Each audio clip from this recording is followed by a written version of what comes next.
All right. Welcome back to another Trail Talk episode by the Ridge Runners. I'm your host, Michael Owen, and this is a show where we talk about trail and ultra running related items or topics from the east of the Mississippi. Sometimes we'll talk about certain races, certain issues, but today we're going to be talking to an individual in the sport. And so this week we're going to talk to Josh Park. Josh is a student at Ohio University and a member of the Ohio University cross country team. And Josh has a really compelling story, I think. So we'll get right into this. He went from walk on to the OU cross country team to now the Mid American Conference individual champion. So we'll dive right in. Hope you enjoy. All right, Josh. So I guess we'll start with this past weekend. You won the MAC championships. Tell us about your day. Yeah, it was a really, really, really good day for myself individually, and also good for most of the guys on the team too. We've been working up to this meet for a long time. It was the central focus of this season, so I'm excited that it went well, and I'm really happy. Yeah, you told me a couple of days ago that this was one of those races where everything worked out the way you would want it to work out in a race. So, you finished first place, obviously, and from what I know, you pulled away in the last K to win by, let's see, you went 24:08 for the 8K race, and you were, like 18 seconds ahead of second place. So tell us about just kind of your mindset in the race and how that race played out from the gun to the finish line. Yeah, well, going into it, any sane person is going to want to do a little bit of research on who you're racing against. And I hadn't gotten the opportunity to race against Miami or Central Michigan, and I had very limited access to the BG guys. So it was going to be kind of an unfamiliar race. So I kind of wanted to prep myself. Going into it, it was apparent that it was going to be myself and Noah Schaub of Bowling Green that were probably going to be the heavy favorites for the win. But the critical thing was we had to get away from the Miami guys and Akron guys that would have the potential to kick us down. So in a way, it was good to have Noah because it was somebody to work with.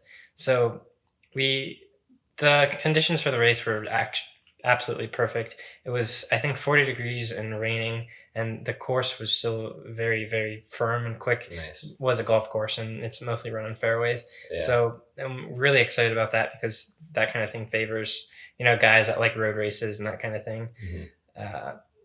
We got off the start, and everybody got out really quick, and I think I might have been close to last place coming off the line, but no panicking because it's not hard to work your way up through a race that only has 9 teams in it. So Schaub immediately went to the front, and which I was happy about. So I meandered my way up the pack and got onto the front at about probably half a mile into it, and it was apparent that Noah wasn't going to play the waiting game. So it was him and I side by side for most of the first lap. The course is pretty cool. It was a 2K loop, and we did it obviously 4 times to get to 8K, and it was really spectator friendly, and you could really get an understanding of how the course worked very quickly. Yeah. So Noah and I ran side by side for most of the first lap. We got a little bit tripped up, but I think, pulled away from the pack at the beginning of the second lap and just slowly started pulling away from the pack. Yeah. So it ended up, like, at what point was it you and Schaub that separated from the pack after that first lap? Yeah, I think there's the way the course is oriented at the beginning of each lap is kind of a really long straightaway that's a fairway and uphill, and then it levels off and you run a loop around the top, then go down a steeper section and then continue the loop. Mm-hmm. And I think we broke everybody on that long straight hill. Okay, great. That's I always like coming from a former cross country background too, and now a lot of our viewers and myself are into trail running. A lot of passing doesn't take place. It sounds like there wasn't that much passing for you either, at least in the front of the pack with you and Schaub. So kind of for our viewers that are not super well versed in cross country running, how does that play out? Like this was a smaller race with only 9 teams, but in a typical cross country race, what's the jostling like, and when does that happen in a race? Is it within the race? Is it at the end? Is it at the beginning? How does the field sort of like sort its way out in a cross country race for you? Yeah, typically this race was very good for me, but typically races that are a lot bigger, like a nine team race is so small. The MAC is a very small conference, but races like we went to a couple of weeks ago at Penn State, there were I think 30 teams on the start list. I think 26 showed up, and it was just absolute chaos. The issue is everybody wants to get off the start line quick and kind of self-select into where they should go, but everybody's a little bit too aggressive for where they should be. So guys like myself that don't quite have the quick foot speed off the line are, having to cruise through everybody, and it can get kind of violent. At Penn State, there were quite a few falls. I saw one kid ran straight into a tree, and it's really kind of fend for yourself. Yeah, I think it's interesting because cross country is looked at as being a very singular sport without any contact compared to other contact sports, but there's a lot of physical elbows, spikes on the shin. Like you said, I've had teammates in the past ran into posts or poles. So yeah, it definitely can be physical. Was there any of that in your race on this past Saturday? No, luckily not. There not being a lot of us, but the hills had potentially to get kind of dangerous. You get back down to net zero very, very quick. It's probably like a 50-meter downhill. And on the first lap, guys are still kind of antsy, and it really hurt going down. Yeah. Okay. Cool. So 24:08, you were the individual winner by 18 seconds over Schaub. You pulled away from at the end. What for Ohio University? That's the first time a male individual champion has come from the MAC from OU since 1996. What do you think that means for the program? Not just for you, but the entire team. And where do you feel that you rank in that list of OU runners all time? Yeah, it's super exciting for the team. It's no secret that we've been struggling for a little while. It's as a program that only has a cross country team, there's not a lot of allure for recruits to come run for us unless they have a particular aversion to track or whatnot. That does happen, and we have had some quick guys on the team recently. But it's good to get some publicity around our program and generate some interest, because we do have the opportunity to race track unattached in kind of a more relaxed environment. But we do have cross country, and we're getting very good very quickly. Yes. I've noticed that this year with you leading the charge. Basically, I was just looking at your results. Besides that Penn State meet, you finished top 3 every race, which puts Ohio on the map. Like, you're by far the front runner for the team. Every team, not every team, but a lot of teams have a front runner. I feel like OU's had a lot of people in that front pack the past couple of years, but there's not been one clear front runner. But you have been that guy this year. So yeah, you're at least putting the OU on the map, and that's pretty cool for the program. You guys are 6th place as a team, right? At MAC. What was that? What was your guys' team goal at MAC, and did you guys achieve it? The team goal at MAC was actually to get top 3. Realistically, I think we could have gotten 2nd, but a couple of our team captain, Kyle Bizard, unfortunately suffered a stress fracture. What we found out is a stress fracture, and tried to run on it. And as tough as he is, you can't run on a stress fracture like that. It was, I think, a low tibia stress fracture. So kind of not having the depth that we'd like. One team member having a bad race is going to knock us down. Yeah. Okay. So 6th place as a team. Let's go back. We'll shift back into your current running here in a bit, but I want to go back to your early days when you first got into the sport, or just sport in general, no matter what exact exercise that was. But bring us back to high school days, or whenever you first got into any type of sport, and running specifically. Yeah, so I've been exposed and immersed into running for since I can remember. My very first, I think, memories that I can remember are being really young and being at a triathlon, watching my dad and uncle, and being jammed into the stroller with my cousins.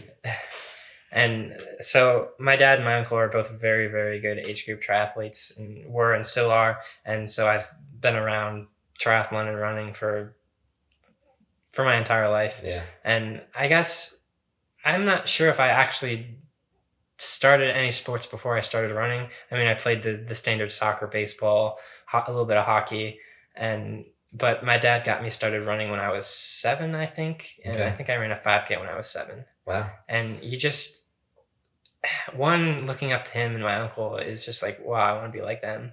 And two, when you learn about that whole hard work reward cycle, it's really an addicting thing because you get most of the time you get out what you put in, and until that stops happening, you're typically hooked on it. Yeah. So I kind of ran casually in a sense for, I mean, a 7-year-old.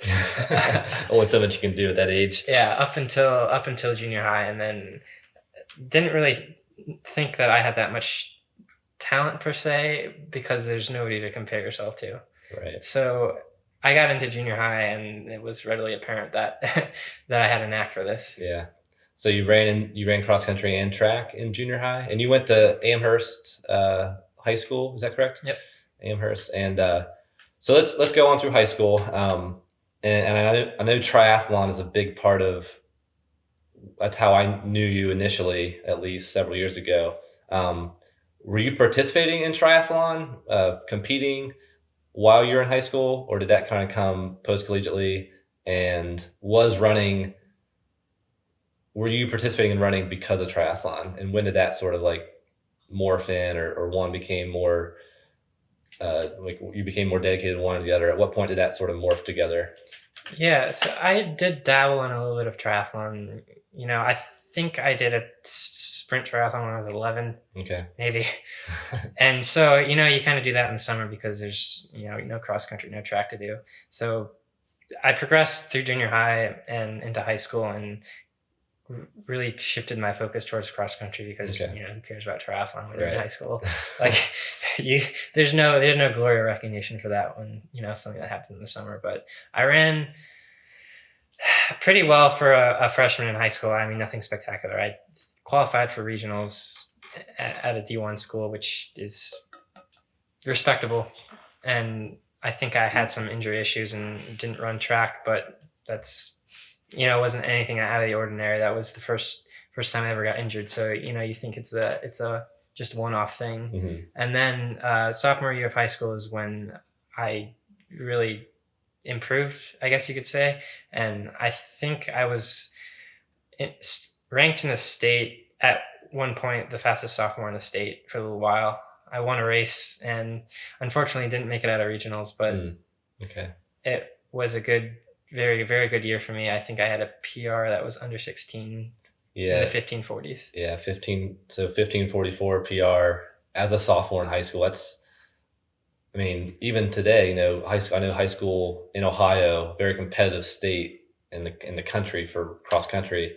There seems to be more and more boys running under 16, but still a 1544 as a sophomore. I'm sure you were at that point realizing your potential, realizing how good you were compared to other people. And you might have been starting to get looked at that point, even early on, being a Division I sub 16 runner as a sophomore. So to take us after that, what happened that junior year? So yeah, that sophomore year, I kind of got to peek my head up and to see what the upper echelon of performance looked like. And the next year was kind of a mess. I had the start of a lot of injury issues. Didn't know it at the time, but developed a labral tear in my hip that was the cause of a lot of things, a lot of imbalance issues. So I ran very sparsely that year in cross country. I think I ran only a handful of races. I missed a lot and didn't make it out of districts, and limped through a lot of stuff, and which is frustrating because you had worked so hard that summer and nothing comes to fruition. Yeah. And so I guess that was kind of the turning point of this little down spiral I had with injury and some eating issues, where I would get injured and then not be able to train and be unmotivated to eat and be unmotivated to, you know, exist as a normal human because this thing I love got taken away from me. So, it's like you go to school and then kind of go stand around at practice and then come home and sleep and forget to eat dinner. And before I knew it, I think I had 5 stress fractures, all kinds of soft tissue stuff, and I had to have a hip surgery. Okay. Yeah, I think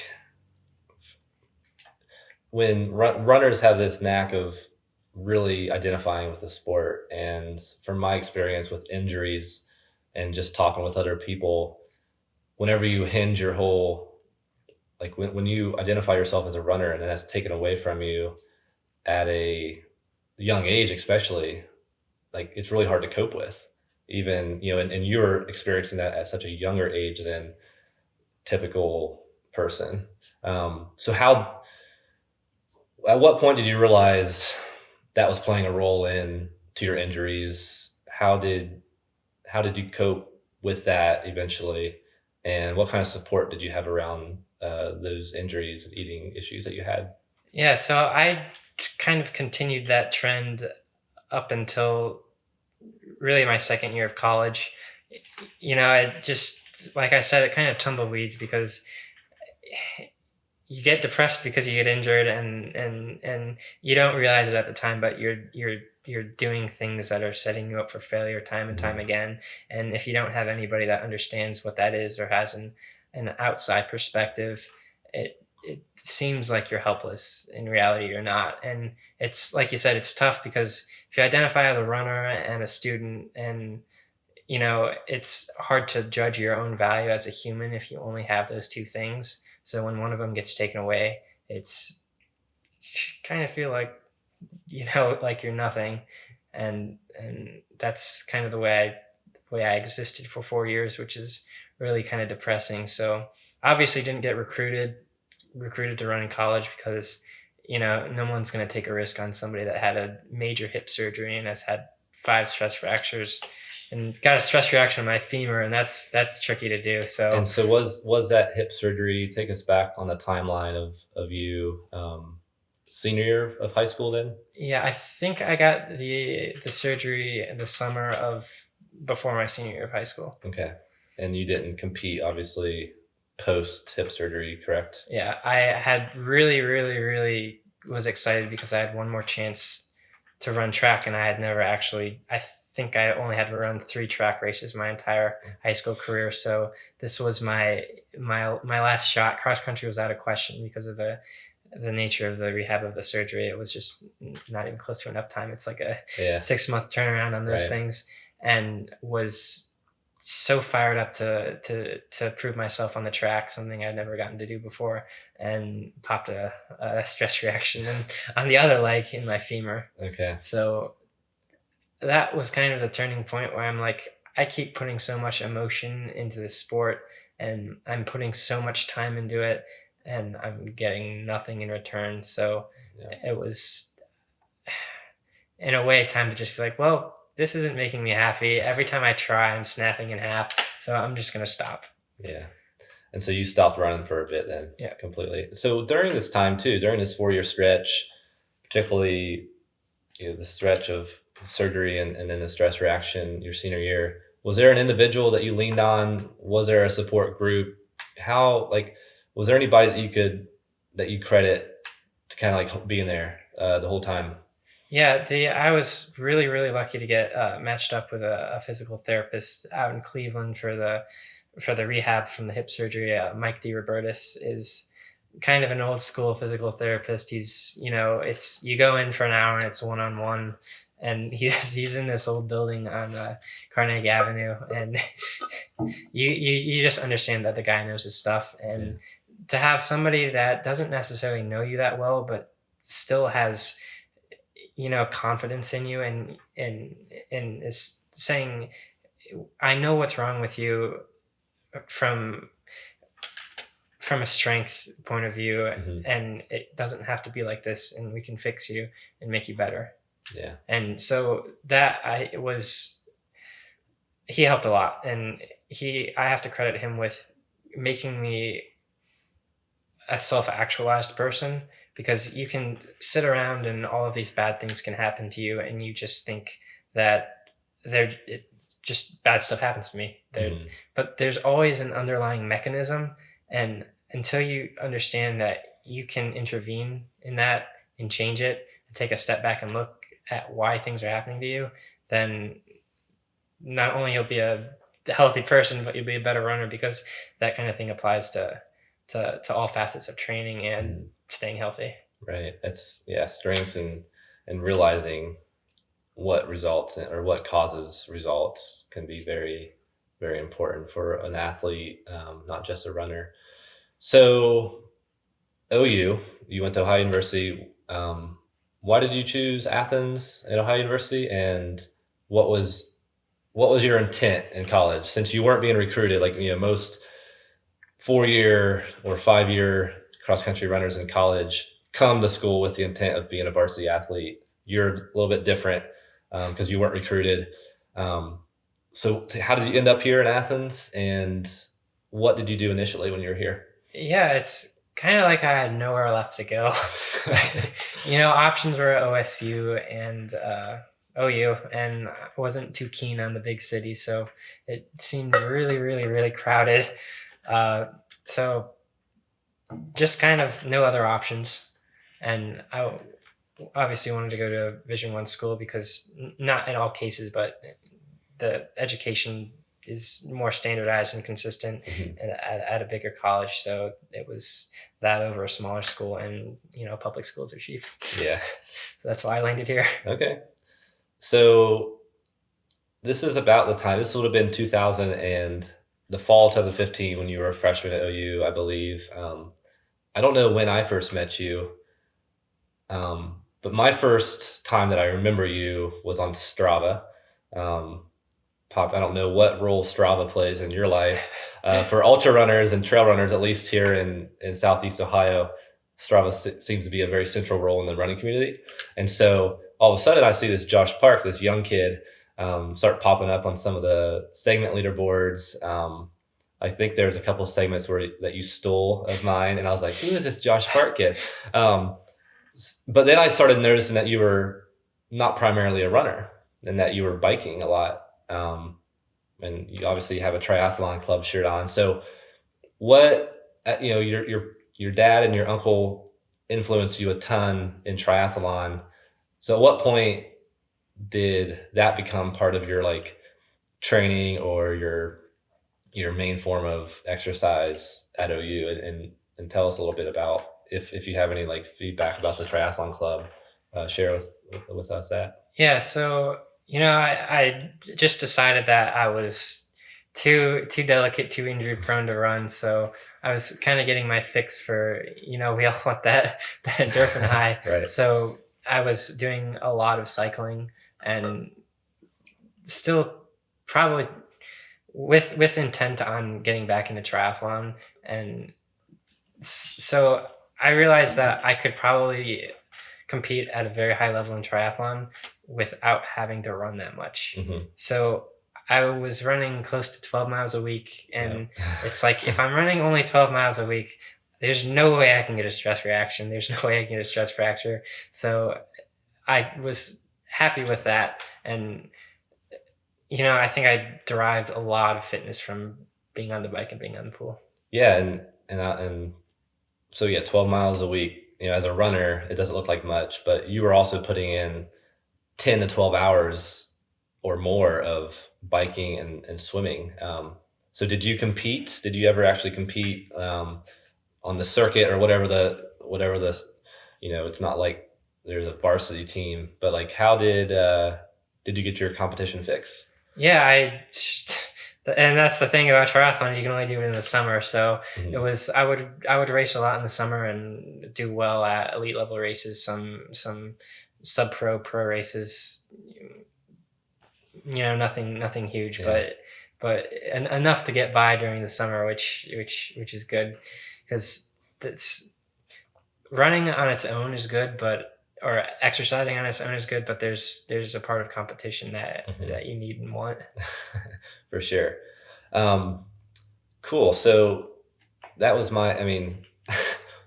Strava for you, is it mainly as a training log for you, or was there ever a point where Strava was like a little source of like competition, or did you go after segment records? There's one segment that you still own. I did some research here. The roundabout to radar segment. I'm second place on that list now. Do you focus on that? Do you look at segments on Strava and go for fast times, or do you build your workouts around those particular segments, and like kind of what are your thoughts on Strava? Back when I just had gotten back into running kind of my second year here at school, it was, well, I can only run 12 miles a week, so the workout is warm up to the segment, do the segment, and then go back home. So it was a lot of that, and I have a handful of segments here, but there's also notably a segment, Cable Line Road, that a professor, for anybody that doesn't know, there's a professor here, Dr. Weiner, that's a biomechanist and a physical therapist that ran on the team here at OU back in the day, and he has a lot of the steep hill segments. Yeah, he does. And there's something rewarding about stealing a segment from your professor. I've taken a few segments from my human physiology professor. So rumor has it he has that segment record again, but hasn't logged it. Yeah, that's what I heard. He decided to keep it on private, just as to not elicit anyone from making training errors and in trying to go after it. That's right. Yeah, he definitely owns some pretty stout segment. Is there any particular segment in Athens that you have your eye on, maybe after the season or at another time that you would like to go after? I come to think of it, the only one is Cable Line. Okay. Yeah, it's a good one. Not Radar Hill? I'm not it's a good one. That's the one on the backside, right? The steep side. Yeah. Yeah. Dr. Weiner has ran 252 up that hill. So like 540 pace on a 300-foot climb. Yeah. Half mile. So yeah, Strava's fun, and it's cool to hear your input on that as a college athlete now. And it's good to see, like, it seems like more and more college athletes are utilizing Strava, and obviously they're training and going faster in workouts than the regular recreational runners. So they're starting to populate that top 10 list. Okay, so let's move in. We're in your sophomore year. At what point was joining the OU cross country team in your radar and in your thoughts? Yeah, so I would, off of 12 miles a week, I think the first spark of me wanting to get back into pure competitive running is I jumped into a road race in Cleveland, just a turkey trot, a 5-miler in downtown, and I think managed to run under 25:10 off of 12 miles a week, which is a little bit impressive in its own right, but a little bit pathetic also. I think there's a lot of people that would be envious of that time after a lifetime of training. And there's a pro runner who runs for Hoka, Colby Alexander's from Strongsville, Ohio, and he was tempoing the race as a workout. And, not that he was working hard, but I was running with him the entire time. So It's like, there's a pro runner and I'm running with him. Like, there might be something left here to explore.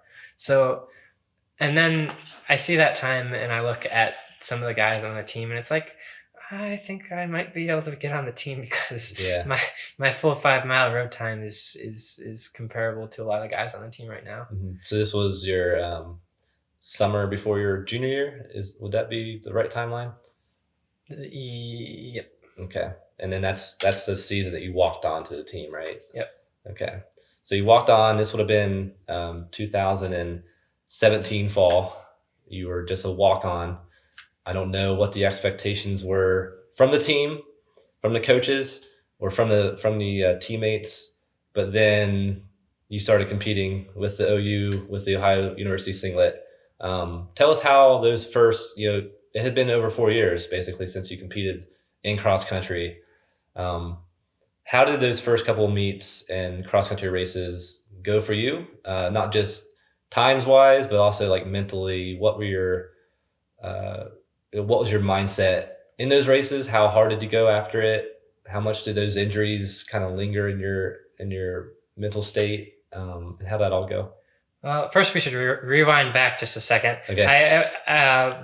The goal for that summer was the summer before my junior year of college was to qualify for the Ironman 70.3 World Championships that was to be held in Chattanooga that year, and I DNF'd the race that would qualify me for that. Okay. So I had built up a whole winter and summer of training into one race and DNF'd from a stupid nutrition error. Okay.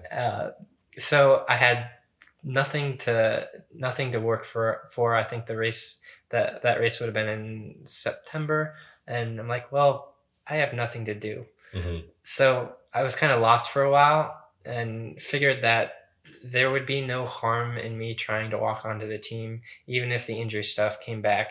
I wasn't time invested or emotionally invested in it. Okay. So what could go wrong? The issue is that was probably half a month before school started, and I was still on the 12, 15 mile a week train.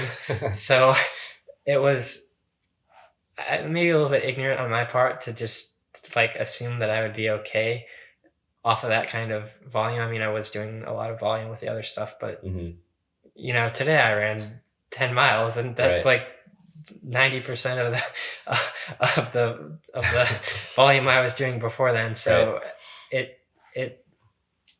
the coaching staff, I think, kind of took a gamble on me, but it was justified because I had put up some legitimate times. And I think I carried a little bit of arrogance initially into that season, walking onto the team, because I could hang with people on workouts, I could hang with people on easy runs, long runs, but racing was not there. And I think the first race I ran was the Virginia Tech Alumni Invitational, and I had so much confidence that I'm going to stay with the lead group. This is fine. I looked at the results from last year and they're not going anywhere, and blew up so hard because I was undertrained. Right. If I probably had my mileage up to about 25 miles a week, and that's not enough for cross country specifically. You might be able to get away in a road race, but cross country, you have to be so strong. And just to give our viewers some perspective of cross country training, if they're not aware, you were doing at that point, you were working your way up from 12 to 25 miles. What were some of your teammates doing at that point? Yeah, a teammate of mine, Brad Miller, had run, I think, 7 consecutive 100-mile weeks. Yeah. So for me to think that I would be okay was just a bad mistake. Yeah, but sometimes ignorance is bliss. So that was your first, you blew up in that first meet. Did things start coming around? Mileage? I think I got my highest mileage week that season was 40, and I was not racing well at all. I was nowhere close to being a points contributor. I mean, doing well as if I was a freshman, but when you have expectations, that's just not good enough. Yeah. And to have to beg to get onto the team and then blow up like that is kind of embarrassing after you've carried yourself like a legitimate runner. Yeah. That's really interesting. It's kind of funny because I think for me, looking at your story in these past 2 years, that was just a year ago. And we're now exactly a year after last year's MAC championships and this year's MAC championships. I think you finished 30th place last year at the Mid-American Conference Championships. And there's probably not many times that a runner has gone from 30th, and I don't know what your time was, but from 30th to then winning it. Something had to have changed. Not only did you probably have to stay healthy in that year from 2017 to 2018 here, but your training probably also shifted. So let's just kind of fast forward from 2017, your rough season, kind of your first season back from all that injury stuff, to now this year being a contributor for the team. And sort of give us a rundown of what took place from last fall to beginning of this season. Yeah, and the beginning of, or the end of that first season of running, think I ran okay for what I should at MAC. I was a points contributor. I think I might have been fourth on our team, and then I think I finished second on our team at regionals. And the biggest change from that wasn't I got fitness in 2 weeks, but it was a change in mindset. I think I was being very kind of selfish in my motivation to do well, that I was just not thinking right. And it had been so long since I was a part of an actual team that, I didn't necessarily understand what that was like. And the particularly the team here we're very close, and it's a very different atmosphere than a lot of other teams. So didn't really understand what I was doing. But something that changed me during the MAC meet last year, Kyle ran by me.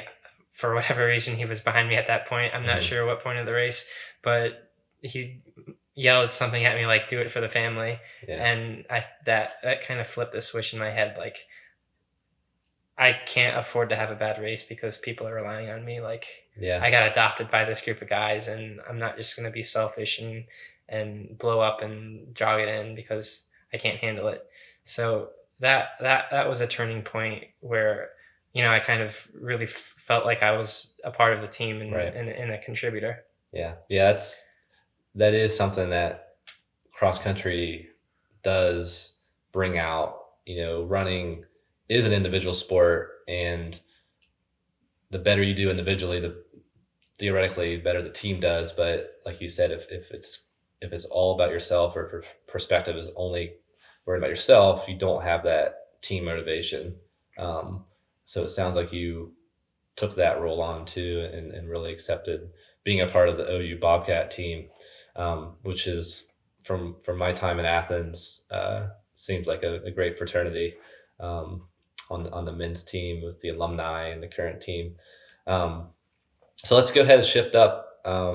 Did you, from that regional meet last year to training for this season, or maybe if you want to talk a little bit about the spring as well? Yeah, a lot of it was, I thought I would walk onto the team and start immediately doing well, and that did not happen. And I just don't like being bad at stuff. So, there were just obvious glaring holes in my training that needed to be fixed. I was on no strength program. I was not really doing long efforts. The mileage wasn't there. The way I was recovering wasn't adequate, and it was apparent that I needed to make a change in order to get things rolling. So to shift into pure running was out of question, because I was and still am paranoid about getting another stress reaction. Right. So that's there, and I was lucky enough to end up at OU because our coaching staff is very flexible with me in particular, and everybody else about training and modalities that we use. And also Dr. Weiner, who we were talking about earlier, is a biomechanist that works with the team, and he helped me address a lot of strength and balance stuff, and things like cadence and shin angle and that kind of thing. That one, that stuff contributes to injury, and two, if there's a spectrum of injury and efficiency, and if you're away from injury, you're more efficient. And so that was huge. And he's helped in the weight room a lot. And a professor of mine, Mike Clevidence, he's an exercise physiologist, and I'm always talking to him about training theories and things like that. So it's so helpful to have two people that know so much about running and so much about the human body, that I have a huge wealth of knowledge to draw upon. Right. It seems to be, from just viewing your training and viewing kind of what you've done on Strava, I don't feel like that you fit the mold of a typical elite Division I runner. Just from your mileage is up now a lot more than what it was in the past with those 12-mile weeks and those 25-mile weeks, but you're still you're still biking a lot, or not. I don't know how much is a lot for you, but like it seems like you're still throwing in biking, which might be considered cross training now for you, and maybe some swimming. Is that all built by your coaches, by Dr. Wayner? Who's directing your training? Is it you? Is it coaches? Our coach Mitch Bentley, he's still pretty much calling everything for the running side of things, but I've implemented a fairly simple cross training recovery program that I think's been working well. I'm actually kind of using cross training to manipulate the taper. So I haven't dropped any mileage yet, but I've dropped cross training. Okay. And so that's a way to, manipulate how you're going to race when with recovery and things like that. And also haven't really ever done a true long run because I think it's a big risk being Right. on your feet for more than an hour and a half. So I think I've been getting sufficient, the adaptations you want, but on the bike. So in place of maybe a 15-mile long run, I can do 3.5 hours and get the same adaptation I want without getting one sore and two risking injury. Yeah, you just don't have the impact on the bike, right?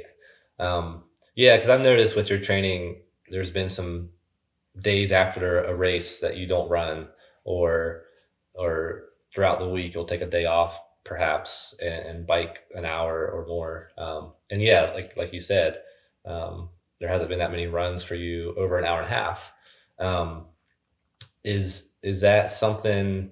Have any of your teammates adopted that type of cross training, or is it still fairly like traditional collegiate training for them? Not yet. And I hope that kind of changes because, we have guys on the team that have used the traditional, traditional program. Like it worked very well for Brad Miller. He just graduated last year. It worked for alumni before that, Alex Wynn and Michael McKean, to great success. But there are also other guys that have been in the 70, 80, 90 mile a week range, and they're not getting the results that they want. And it's, cross training isn't going to fix everybody or fix a lot of stuff. It's also, there's some counterintuitive things with training that college kids don't have a firm grasp of. It's a cliche. It's a huge cliche to be like, you need to take your easy days easy and your hard days hard, but people just still don't do it. Yeah. And it seems too, part of the reason that's been effective is that it is injury preventative. And I think that's something that pure mileage can contribute to, when you're starting to put in 2 to 2.5 hour long runs on pavement, especially, like coupling that with a hard race or with a hard workout, maybe 2 hard workouts that week, can lead to a lot of injuries. And that's something that's fairly common in, men and women's collegiate running.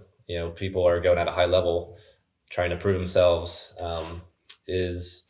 And you've dealt with that injuries in the past. What do you think for you, your past injuries have? What impact has that had on your mindset with training and the way you've approached and just kind of like done things a little bit differently than tradition?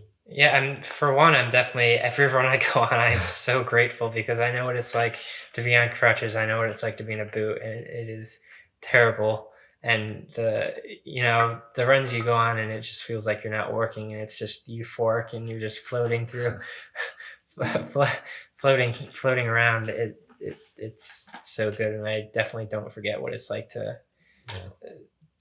be injured. And I'm still kind of struggling with paranoia about getting injured. Every time I feel something, it's like, what's going on?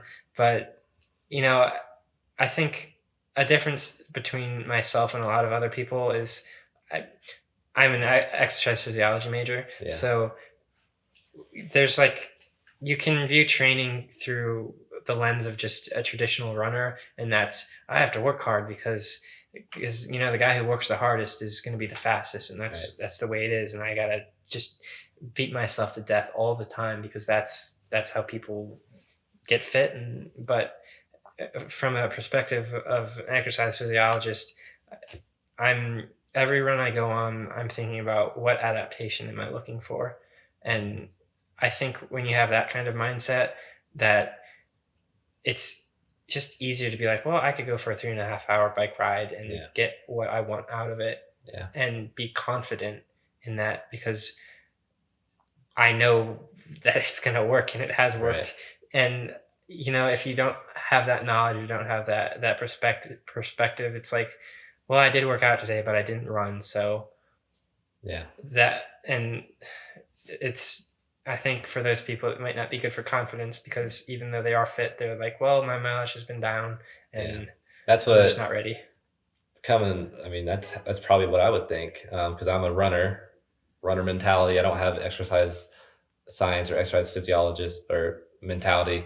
And so days off for some runners are hard mentally, and they start internalizing days off as being bad for their training. But it's obviously worked for you.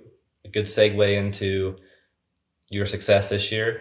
Let's dive deeper into this season real quick and talk about, right off the bat at the Toledo, you guys had a pre-meet 6K, and then from there you kind of went into your 8Ks. You had immediate improvements. You were immediately number one person, and you were finishing in the top of the race every time. So talk about your results, when you started kind of feeling like it was clicking, and how that's played out for you at the actual races. Yeah, I had not a perfect summer of training, but as close as you can get with, a couple illnesses popping up. But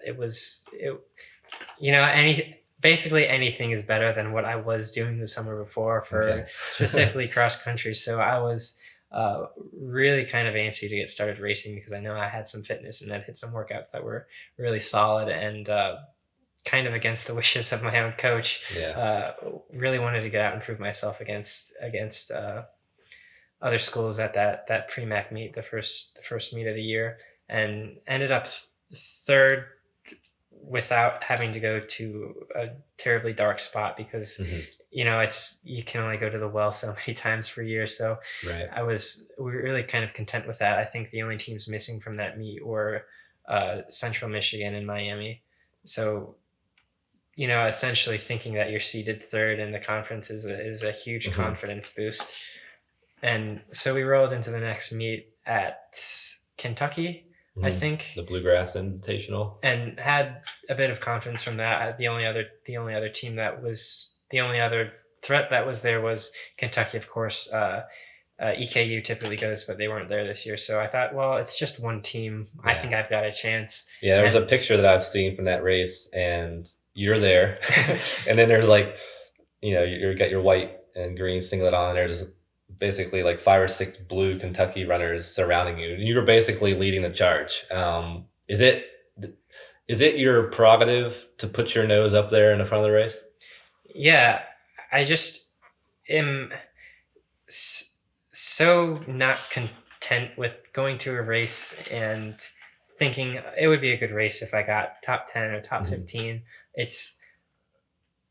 I want to stick my nose in it, and if I blow up, I blow up. If not, then I was right. Yeah. So, it's easier in a way to just put yourself in the race, and because if you're cranking out 1-2 with another guy from another school, it's like, well, I can't back off now, and I'm not going to back off now, and it's just it's easier to push from the front. Yeah. So assessing not at every race, but races that you're confident enough to know that you can hang with the guys in front, then that's definitely the move for me.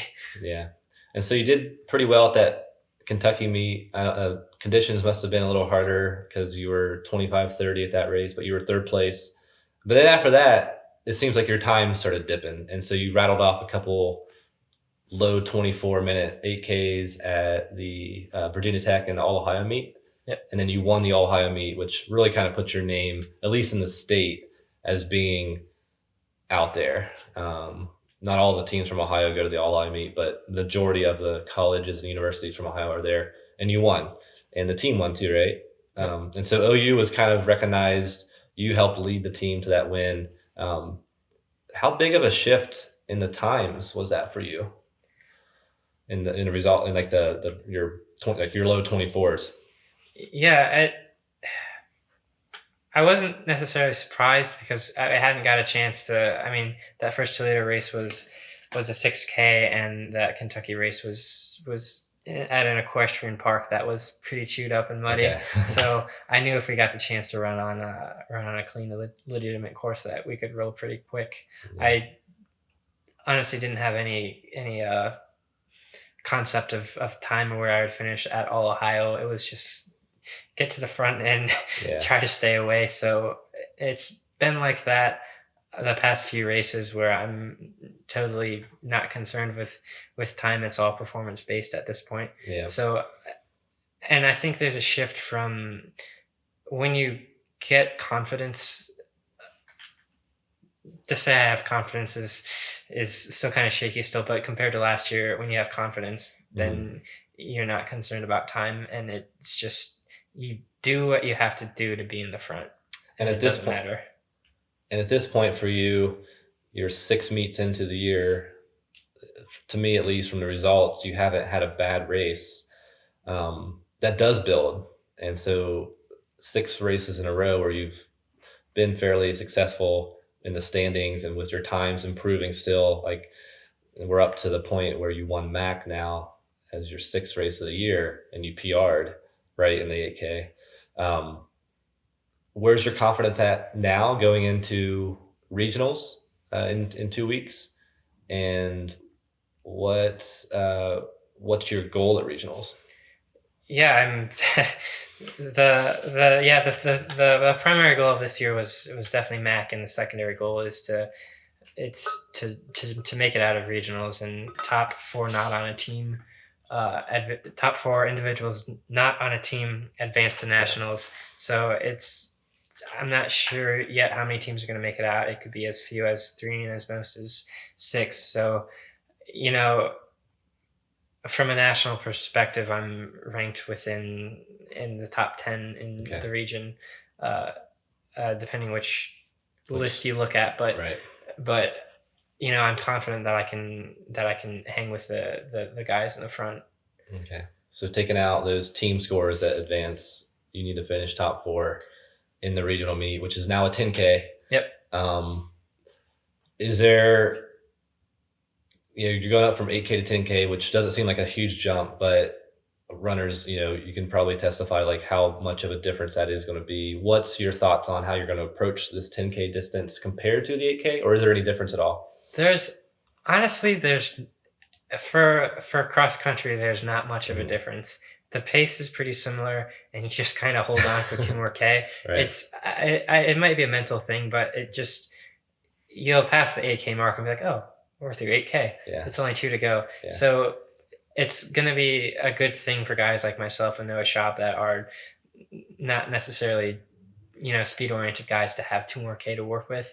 And it makes the race significantly less stressful because you can chill for 5K and then let things get started. Yeah. So I'm definitely prefer the 10K or the 8K. Okay.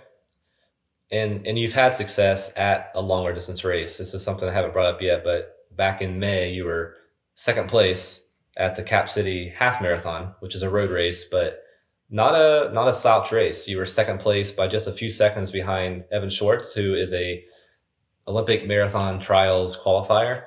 And there's really, when you look at college runners, they're typically not running high level road half marathons. Tell us about that race a little bit. Why did you run it, and what did that do for your confidence? Yeah, so we don't have an official track season. So I had picked a couple of road races that I wanted to get into. A race in Cleveland, a race in Richmond, Virginia, and this race mixed in with a few track races. I did, I think, 2 5Ks and a 10K. So it was just to get more experience racing. And the I training that I was doing differed heavily from the training that the rest of the guys were doing, because I Hmm. did not have a whole, you know, high school career or early college career of base training to work off of. Hmm. So I was doing a lot of longer repeats, tempo, pseudo runs, that Hmm. kind of thing. So it was a little bit ambitious and a little bit ignorant to think that I could hang in a half marathon with the training I was doing. I think I had in my entire life never even actually ran more than 12 miles. So I was going to race a race that was my distance PR. Yeah. So Wow. in a way, I didn't have much expectation for, overall placing, because it's hard to tell who's going to show up. Right. I had set a time goal of just under 70 minutes, which is realistic because I had done some longer tempos in that pace Hmm. range. So it was no pressure, because even if I did blow up, it's like, well, it was his first half Yeah. marathon and he doesn't know what he's doing. And he's running 30 miles a week. And so who cares? And fortunately, you mentioned Evan Schwartz showed up.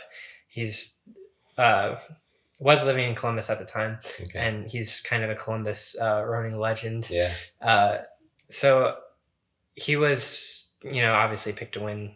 Um, and at the start of that race, it was apparent that it was just going to be him out tempoing in the front of the group. So it was either I stay in the back with these guys or just sit up with Evan. And my plan was to just sit with him for 9 miles and then let him do his thing and run off the front. Uh, so even during the race, I'm like, I'm gonna blow up at mile 9. Like, I don't care. And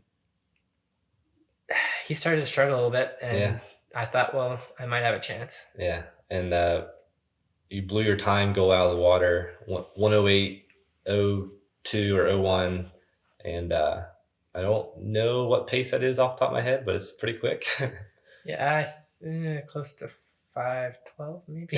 Yeah. I'm not sure. It's pretty quick. So that was impressive.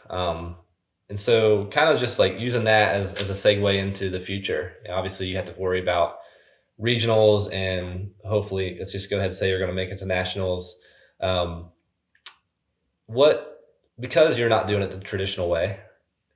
This is your second year competing, but you're a senior academically. What's next year look like for you? And then where do you see your future? Yep. So next year I will get the opportunity to run again as a fifth year. I'm fairly certain that I'll be here for grad school in the Master's of Research Exercise Physiology program. So I'll get the chance to run again. And I'm still looking into whether I can get a 6-year medical exemption. Wow. So potentially 2 more years after this year of collegiate running. But if not, I'm not too concerned, because I do have my eyes set on the roads. Yeah. So you're a road guy primarily. You've been a triathlon road guy, and you ran road races. What you ever see yourself doing ultra marathons? Since this podcast and show is focused around trail and ultras a lot of times, would you ever dabble in ultra marathons? I think yes, but so there's a couple of things I want to accomplish with running. I'd like to become an All-American at cross country. I think that would be a feasible goal to do next year. 2 is to qualify for the Olympic trials in the marathon. And after I satisfy those, I think I might kind of step away from running at the caliber that I am now, because it is so time intensive and it's not a sustainable way to live. If you have to work out 2-3 times a day, it's, you want to have a family eventually, and have a career, and the quality of life you have trying to maintain that level of running it's worth it now, but I'm not sure if it'll be worth it in the future. It's definitely a demanding, like, road running and the circuit of road running. If you're trying to do it at a professional or even a semi-professional level, it's very demanding, not just with competition, but with your body. It's like you said, it's 2 or 3 workouts a day, from the running part and the exercise, conditioning and strength and conditioning side. So yeah, it'd be hard. But after I step back from that, it's going to be, there's a lot of things I want to explore. Yeah. Like, competition's good, but it's, in my opinion, isn't the best part about running. And that's what the allure of doing trail races is, kind of grows on you, because for one, it's the trail running community is so much different than the, ultra competitive, uptight road running track scene where everyone's, I wasn't going to say it, but just huge egos, and I hope I don't come across like that, but trail running seems to be more relaxed, and the the goal of trying to do something that is absurd. If you run 100-mile race, like that's pretty cool, and it's something tangible you think you can do, and it's not necessarily about the time or the place. It's definitely an experience thing. Yeah, and it's definitely absurd, and it's definitely an experience. But I will say this: we're starting to see in the ultra 100-mile realm so many sub 24 8K college guys and so many collegiate All-Americans get into the sport. And I do wonder, I think it's a time of shift for the ultra and trail world of where the sport will be led, because there's so many more people with your resume coming into the sport. And I think it's going to start dominating the sport. What I'm curious about is where the sport will go with the mindset, with the competitive spirit, with the former spirit of the sport. To me, right now, at least in 2018, it's very much remained the same with that part of it. But so, like, yeah, I think if new age, like, you get into it, you're gonna start seeing just these 100-mile races being so much faster, course records. Do you? And we're kind of getting off topic and rambling here on the show, but do you see people like Jim Walmsley, for instance, is a name who just set the course record. He's a former D1 guy who ran sub 14, sub 24 in the 8K. Do you recognize, as a college athlete, names like that? And what are your thoughts on people like him, or if you know him at all? Yeah, of course. I mean, if you win Western States, then you're a name that a lot of us college guys maybe don't pay as much attention to the trail world as we should. But yeah, that's definitely a name. And you look at a guy like that, and it's not to say that like collegiate elite runners have a shelf life, but I don't. It's impressive that a guy like that, he's training at such a high level, and it's structured. Yeah. He knows what he's doing. Right. So he's essentially what we're doing now to such a higher level. Yeah. And he's really good at it. So it's something that I right now can't comprehend how you could